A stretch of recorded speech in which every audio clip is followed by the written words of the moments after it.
Hola, somos Isabela Manjarres y mi compañero Camilo Estacio y venimos a exponer el estado del arte como lo tenemos hasta el momento.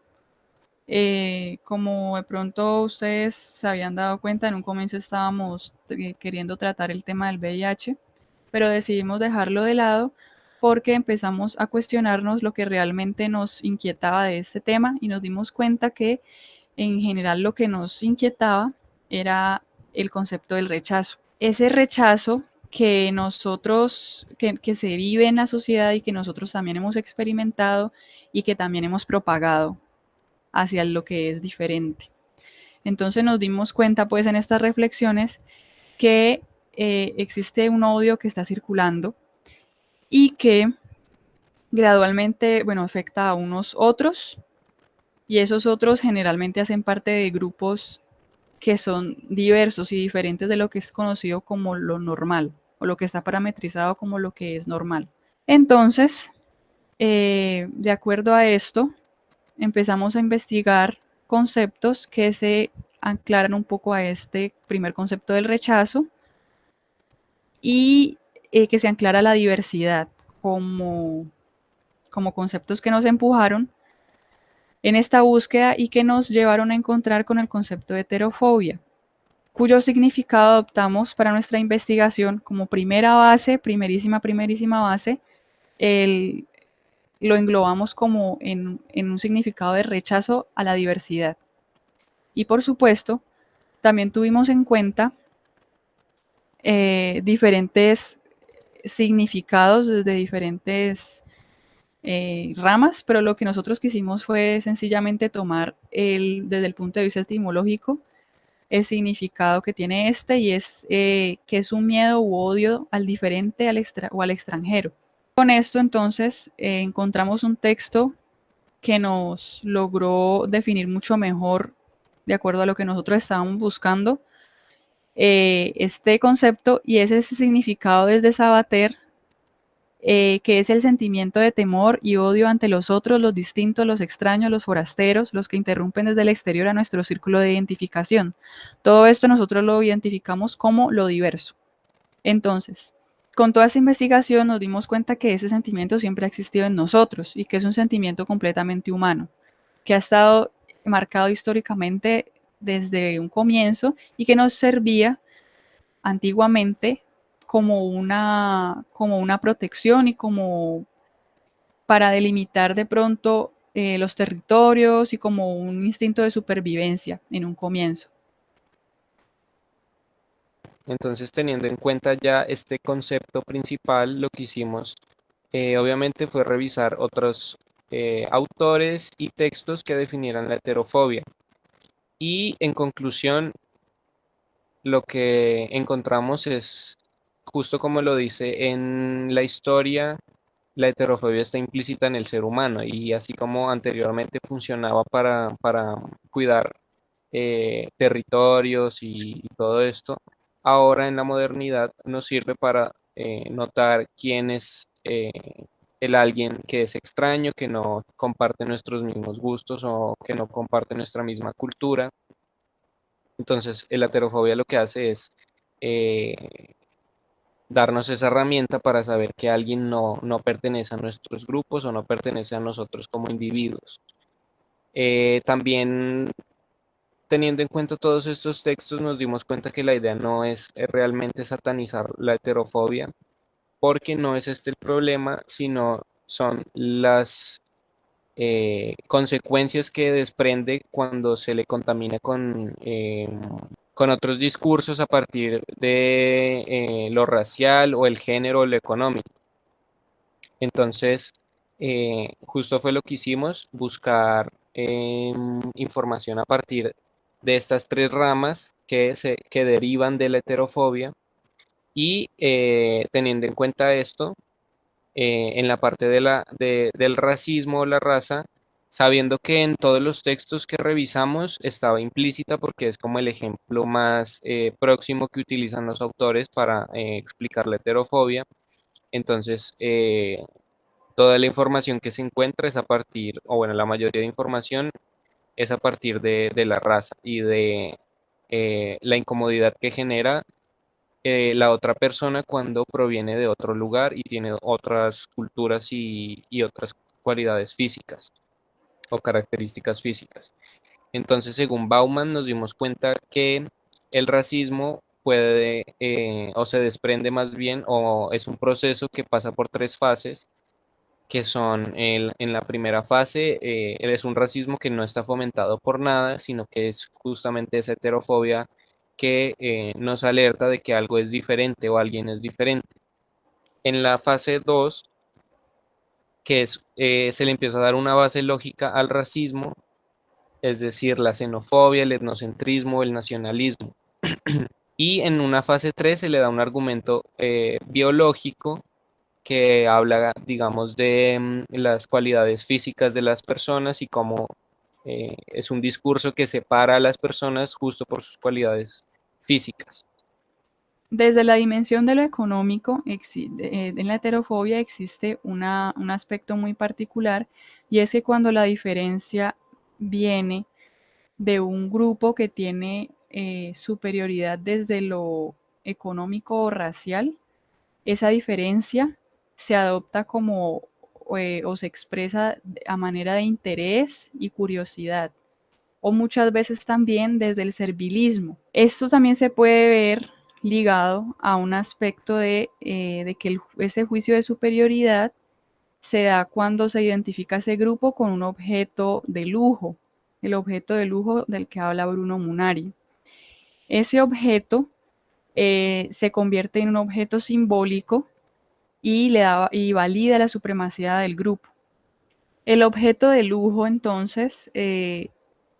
puede mostrarse de dos maneras en los grupos. Existe dándole validez de supremacía a grupos que ya desde un comienzo tienen un origen aristocrático y en el cual es normal, en el cual es normal esa validación, la validación de entrar a estos grupos por medio de ese objeto de lujo. Lo que hace que al existir esta supremacía y que exista en un peldaño superior, lo que se geste allí como diferente va a ser tomado como algo no tan incómodo, porque ya este objeto de lujo da una supremacía a estos grupos que toda la vida han tenido un origen aristocrático. Pero entonces también existe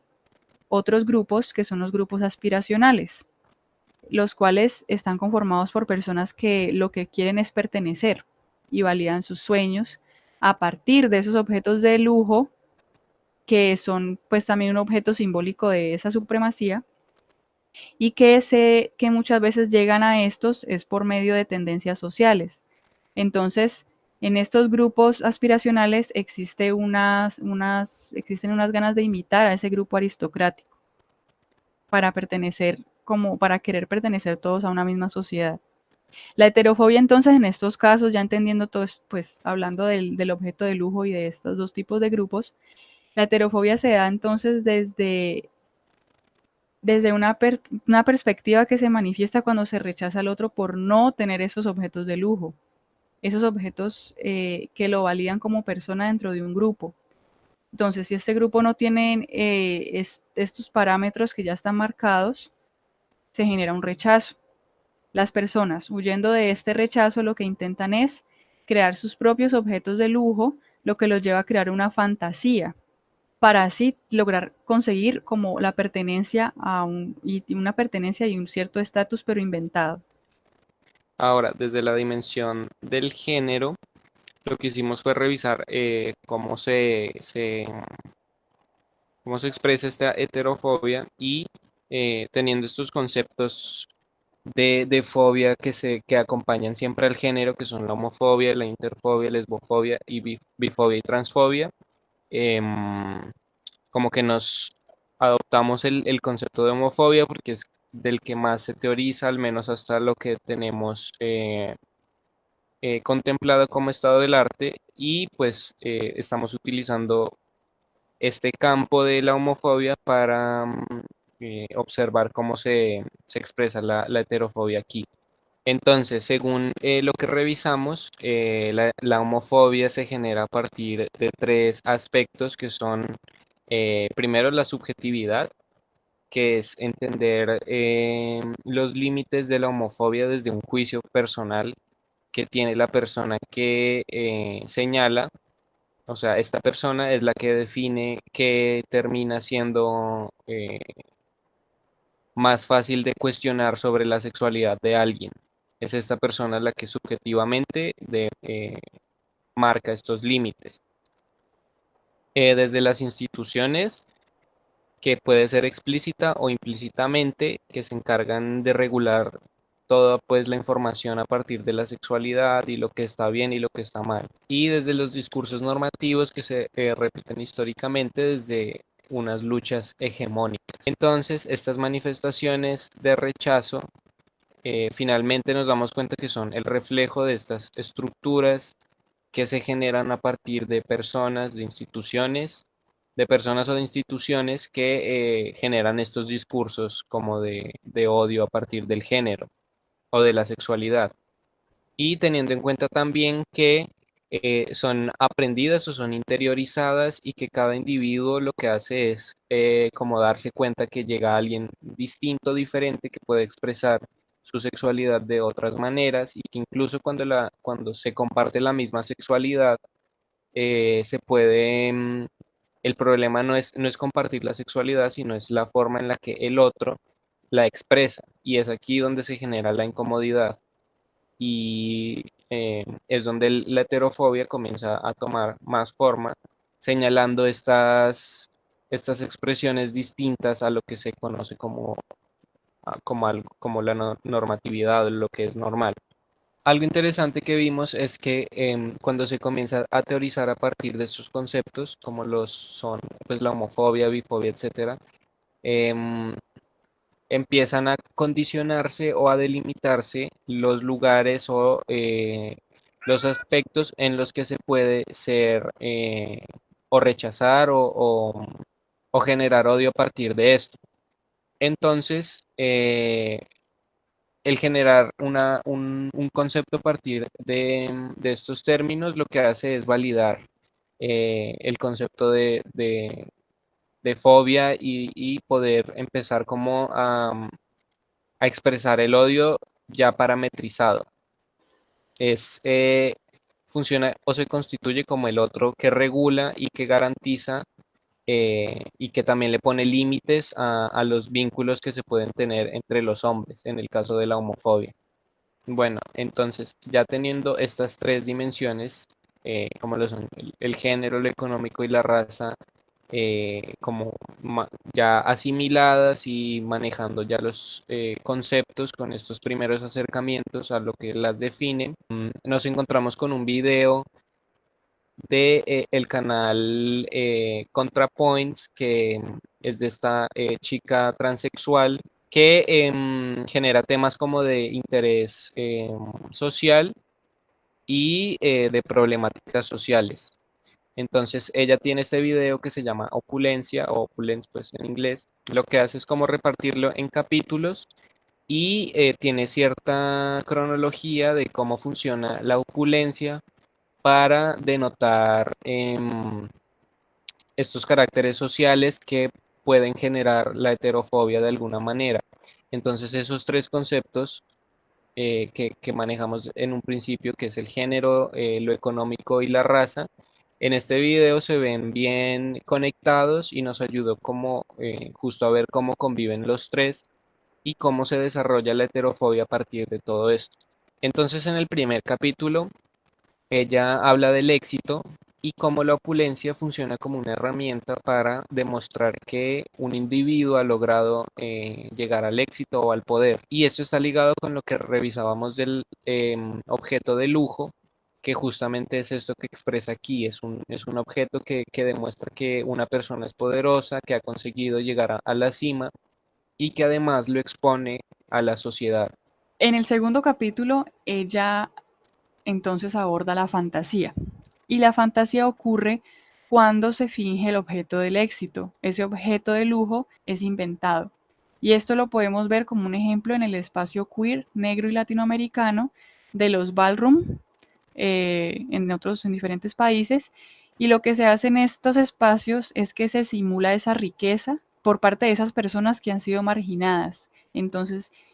esa fantasía se da cuando existen momentos en los que esas personas marginadas, por un momento, pueden expresar que tienen ese objeto del éxito. Bueno, entonces ella aquí define lo que sería la clase y em, expone dos tipos de clase alta, que serían, el primer tipo de clase alta serían las personas que han trabajado duro por el poder conseguido y es por eso que lo expresan de la manera opulenta, pero existe también un segundo caso que es en el que la riqueza ha sido heredada. Entonces esta necesidad no se genera. Son personas que no necesitan demostrar que son ricos y por lo tanto no tienen como expresiones opulentas. Pero expone también un tercer caso que es bastante particular a partir de Donald Trump, en donde dice que obviamente esta persona tiene raíces y hereda su riqueza, pero aún así la muestra de forma opulenta. Teniendo en cuenta que Donald Trump es una persona mediática, lo que busca es justo que las personas compartan su discurso de que la riqueza puede ser conseguida por todos y el demostrarla y el exponerla, lo que hace es que las personas reafirmen ese discurso. Bueno, entonces ella en el cuarto capítulo habla del gusto y nos explica que el gusto representa los juicios que tiene una persona, pero esto también está ligado con el poder. Cuando vemos que existe un objeto que ni siquiera puede ser comprado o obtenido por nosotros, por las personas que tienen el juicio del gusto, entonces ya se predisponen a saber que es algo que se debe apreciar, como en un museo, la gente entra sabiendo que no se puede comprar nada en un museo, pero eh, ya se sabe que las piezas artísticas son para apreciarlas, aun cuando son imposibles de poseer. Pero entonces este gusto generalmente está definido por un contexto histórico. Es decir, ella explica que estas estatuas que son esculpidas en mármol, eh, traduciéndolas pues al arte clásico, representan una idea que muestra un cuerpo perfecto y que con la naturaleza del color del mármol, esta belleza aparte es blanca. Pero nos muestra también dos ejemplos particulares y que se nos hicieron bastante interesantes, en donde muestra que cuando este gusto se convierte, pues se puede o funciona como una forma de identificarse. Entonces muestra este ejemplo de las tres gracias con órganos reproductores masculinos y explica que funciona o que para ella también fue un impacto al ser una mujer transexual, el ver cómo su cuerpo en esta imagen puede ser aceptado. También muestra un video musical de Beyoncé en donde se utiliza la danza de cuerpos negros en un espacio o en un contexto que es el Museo del Louvre. Dice que incluso estos cuerpos negros incluso pueden hasta eclipsar el arte clásico que se encuentra ahí expuesto. Entonces, esto concluye en que el contexto marca los espacios en los que el gusto se debe expresar,